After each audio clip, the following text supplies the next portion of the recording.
कल रात मैंने मालेगांव आज़ाद नगर पुलिस स्टेशन में एक एफआईआर दर्ज करवाई है, जिसमें कई दिनों से मालेगांव में तालीम माफिया को लेकर आवामी चर्चाएं थी और एजुकेशन में बहुत भ्रष्टाचार हो रहा है। इसको लेकर आए दिन कभी हिंदू संगठनों की ओर से, कभी क्रेड सुमैया की ओर से, कभी ईदगाह से मुफ्ती मोहम्मद इस्माइल कासमी के बयानात की ओर से इस पर इल्ज़ाम दर इल्ज़ाम लगते रहे, लेकिन कानूनी प्रोसीजर किसी ने भी नहीं किया। मैंने सोचा कि क्यों ना ये आवाम के टैक्स के पैसे का क्या वाकई बदउनवानी हुई है, क्या इसमें भ्रष्टाचार हुआ है, क्या शासन के पैसे की लूट हुई है। इसको लेकर मैंने इंक्वायरी शुरू की, तपास शुरू की और इसमें मेरा कई लोगों ने साथ दिए। मेरे पास जो दस्तावेज़ नहीं थे वो दस्तावेज़ मुझे लोगों ने प्रोवाइड किए, जिसको लेकर मैंने मालेगांव एडिशनल ऑफिस पर तेगबीर सिंह सिंधु साहब और श्री गुंजाड़ डीवाईएसपी साहब को अपनी तकरार दी थी कि इसकी जांच पड़ताल होनी चाहिए। उन्होंने इसके अंदर सहयोग किया और सहयोग करने के साथ साथ पूरी जांच पड़ताल होने के बाद जब एफआईआर करने की बात आई तो मैंने पूरे दस्तावेज़ और डॉक्यूमेंट के साथ कल मालेगांव आज़ाद नगर पुलिस स्टेशन में अपनी तकरार एफआईआर दर्ज करवा दी, जो कल रात एफआईआर दर्ज हो गई, जिसमें सरदार हाई स्कूल में टोटल 7 लोगों पर एफआईआर दर्ज हुई है, जिसमें जो उसके जो डायरेक्टर है, मैनेजमेंट अध्यक्ष है मंजूर हसन मोहम्मद अयूब अयूबी, दूसरा डॉक्टर अब्दुल हामिद मोहम्मद इब्राहिम, तीसरे डॉक्टर आसिफ सलीम मोहम्मद उस्मान, चौथी अयूबा अयूबी परवीन मंजूर हसन अयूबी, डॉक्टर अयूबी माज मंजूर हसन अयूबी, तौसीफ अहमद अल्ताफ़ अहमद लिपिक। इन 6 लोगों पर गुना दाखिल हो चुका है, जिसमें हमने इसमें पूरे डॉक्यूमेंट, पूरे दस्तावेज़ एफआईआर के वक्त डिपार्टमेंट को बताए कि कहाँ कहाँ कैसे कैसे बदउनवानी की गई है, कैसे जाली दस्तावेज़, फ़र्ज़ी डॉक्यूमेंट तैयार किए गए हैं, कैसे फ़र्ज़ी जीआर बनाया गया है, शासन की आंख में धूल झोंक कर कहीं करोड़ों रुपये का शासन के पैसों की लूट यहाँ पर हुई है।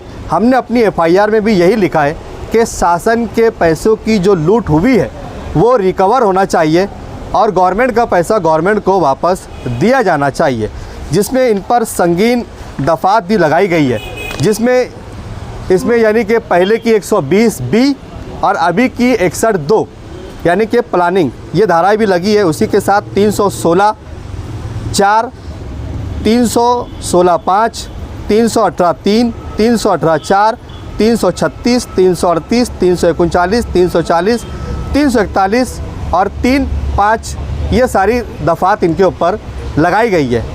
हम ये चाहते हैं कि इसमें पूरी जांच पड़ताल ईमानदारी के साथ हो और हमने और भी कई बहुत सारी स्कूलों की तकरार दाखिल की हुई है और हमें पूरा यकीन है कि इसमें कम से कम 100 करोड़ से ज़्यादा का एजुकेशन मामले में, तालीमी अदारों में शासन के पैसों की लूट हुई है।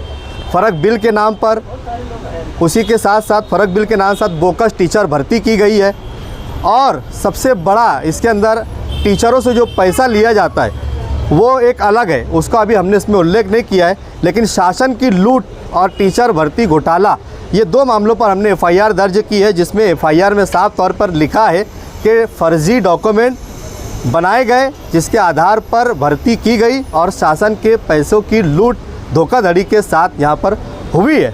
और हमें यकीन है कि जब चौकसी होंगी, तपास होंगी, तो इसकी स्कूल के साथ साथ हम और भी स्कूलों पर अभी एफआईआर करने की तैयारी में है।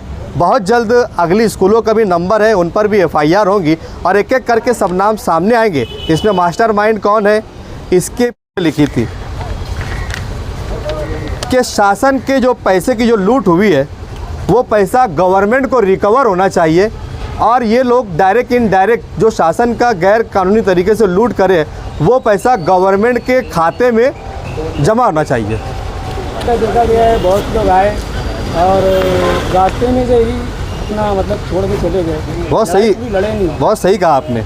आज तक मालेगांव में किसी भी तालीमी अदारे पर एफआईआर नहीं हुई। ये पहला केस है जो मालेगांव के किसी तालीमी अदारे पर एफआईआर हुई है। इसका मतलब ये है कि हम अपनी लड़ाई आखिरी तक ले जाना चाहते हैं, इसीलिए एफआईआर हुई है, वरना सब मामले रास्ते में ही ख़त्म हो गए। अगर हम भी ख़त्म करना चाहते तो एफआईआर नहीं करते थे। गुफरान अंसारी है जो कई सालों से इसके लिए लड़ रहे थे, और बहुत सारे लोग हैं जिन्होंने अपना नाम जाहिर करने से मना किया, लेकिन मुझे वो सारे दस्तावेज़ पुराते गए वक्तन फ़वक्तन, जैसे जैसे दस्तावेज़ मुझे लगे उन्होंने मुझे प्रोवाइड किया। उन्होंने कहा कि आपकी लड़ाई हक है, सच है, इसमें हम आपके साथ हैं। और तालमेल क्या करेंगे आप? किस बात का तालमेल?